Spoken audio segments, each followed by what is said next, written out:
And this same clause is in the American Constitution. Yet, governments will go to private banks and allow them to create the money. In 1934, in Canada, we were in the midst of a depression. We created a bank called the Bank of Canada, and it was given the right to create the money for Canada. And the money that was being created by the private banks was phased out then over the next 10 years.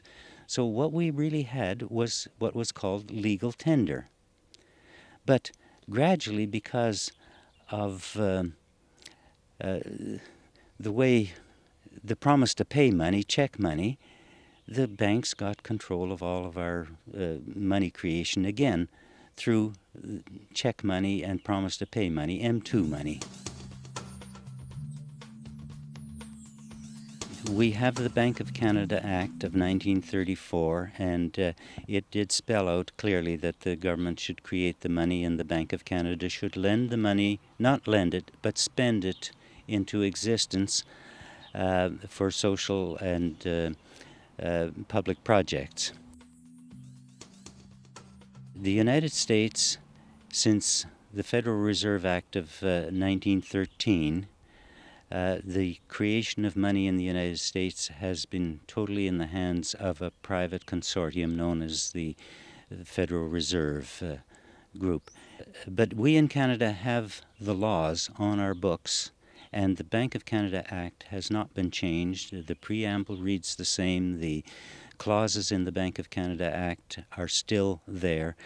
The only thing that is lacking in Canada is that our politicians do not abide by the Act and do not force our government to print the nation's money. In Canada, all the shares for the Bank of Canada are held on behalf of the people by our finance minister, our federal finance minister. And he has final say by law on the creation of money for Canada. In the United States, they do not have that freedom. In the United States, the Federal Reserve is totally unaccountable to the people.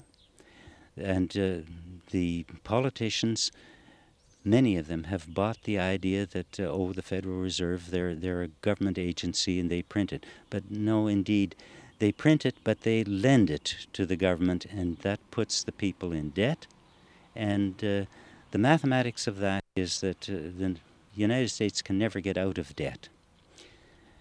However, if you go through U.S. history, you'll find that way back in the 1850s, Andrew Jackson did manage to control the creation of money in the United States, and that is the only time in history that the United States ever was debt-free. But by law, if our politicians follow the law, we should never ever have a national debt, not especially Canada, where we have such a vast array of resources. We should want for nothing.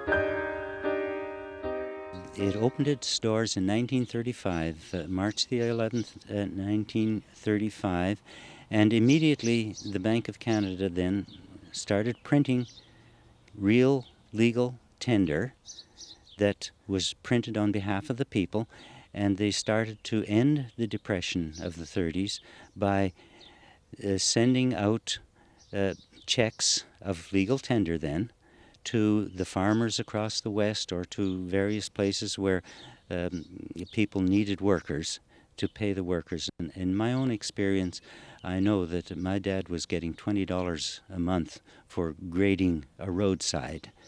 And this was real legal tender. And the depression in Canada started to come to an end at that point. So that was 37, 38. We were coming out of the Depression while other parts of the world were still burdened.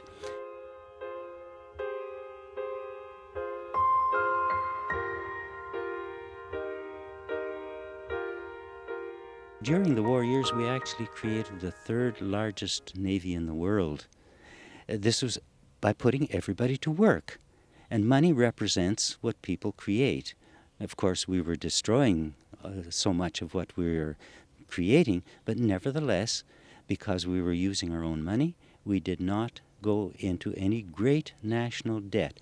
And I have a chart here that will show the history of the Bank of Canada from its creation, or particularly from 1940, until it got to removed from proper use by the international banking cartel, and then our debt began to rise. Now, this is my history, actually, of my life. I was born in 1928, and I recall the Depression years, and the Bank of Canada was created, as I said, in 1934. The war started in 1939, and the government then was producing all the money that was needed to build the factories, to build the airplanes, and to build the ships. And as you can see by this graph, and this is from Statistics Canada, the figures, we did not peak high for a national debt. And once the war ended, the soldiers who came back were all put to work. They were either given a university education, free tuition, or they were given a VLA, which is a Veterans Land Act grant to go into business or start a farming. And this was all money given on behalf of the people to the people who returned. And to keep everyone busy at that point, we built the St. Lawrence Seaway.